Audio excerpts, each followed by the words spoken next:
పట్టణంలోనే వాడవాడలో తిరుగుతూ ఉన్నాము. ఎక్కడ చూసినా అంగరంగ వైభవంగా ప్రతి ఒక్కరు కూడా యువత ముందుకు వచ్చి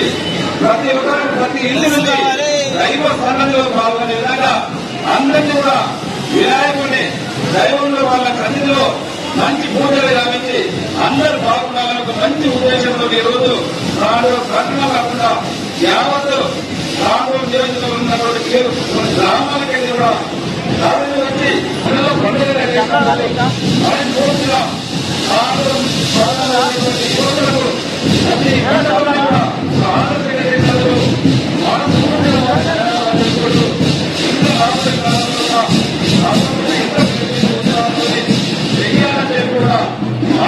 అభినందించుడు ఇప్పుడే గోదావరి చెప్పారు. హిందూ ఉత్సాహ కమిటీకి తప్పకుండా అక్కడ జాగ్రత్త చూసినాము, దాన్ని డెవలప్ చేయాలని చెప్పి నేను గత 4 రోజుల ముందు అక్కడ ప్లేస్ కార్డు కూడా పోవడం జరిగింది. ఖచ్చితంగా 25 లక్షలు కాదు 2 కోట్లు అయినా సరే దాన్ని అభివృద్ధి చేసే బాధ్యత ఒక ఎమ్మెల్యేగా నేను తీసుకొని ఖచ్చితంగా చేస్తానని చెప్పి కూడా వేదిక ద్వారా మీకు అందరికీ కూడా తెలియజేసుకుంటూ ఇదే కాకుండా నిన్న 3 మంది కూడా ఖచ్చితంగా తాండూరుని వినాయక మహారాజు ఆశీర్వాదంతో తాండూరుని అన్ని విధాలు అభివృద్ధి చేసుకున్నామని చెప్పి కూడా తెలియజేసుకుంటూ ఆ వినాయక మహారాజు తప్పకుండా తాండూరు ప్రజలు కానివ్వండి, యావత్ తెలంగాణ ప్రజలు కానివ్వండి, ఆయన ఆరోగ్యాన్ని ఇచ్చి మంచి పాడి పండుగ వంటి విధంగా మంచి ఇదుండే విధంగా ఖచ్చితంగా ప్రభుత్వం దర్శించున్నాయని చెప్పి కూడా కోరుకుంటూ నాకు అవకాశం ఇచ్చినటువంటి హిందూ ఉత్సవ కమిటీ సభ్యులకు మనస్ఫూర్తిగా ధన్యవాదాలు తెలుపుకుంటూ ఇంకా కూడా అధికారంలో కూడా 5 రోజుల నుంచి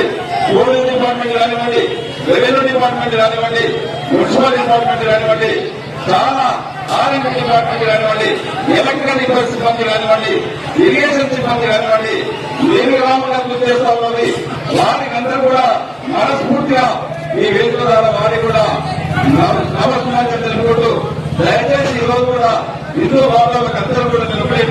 చాలా చక్కగా 5 రోజుల నుంచి మంచి ప్రోగ్రాం చేస్తా ఉన్నాం. ఈ రోజు ఒకరోజు కూడా ఒకరికొకరు అందరూ సహకరించుకొని ఆఖరి వినాయకుడు నిమజ్జనమైనంత వరకు కూడా మనం ఒక డిసిప్లిన్ గా ఒక హిందూ బాంధవులాగా ఒక హిందువులని ఒక ఐకమత్యం ఏ విధంగా ఉందో నాకు చెప్పే విధంగా మన తాండూరు పట్టణం అంటే కూడా పరిసర నియోజకవర్గాలకంతా కూడా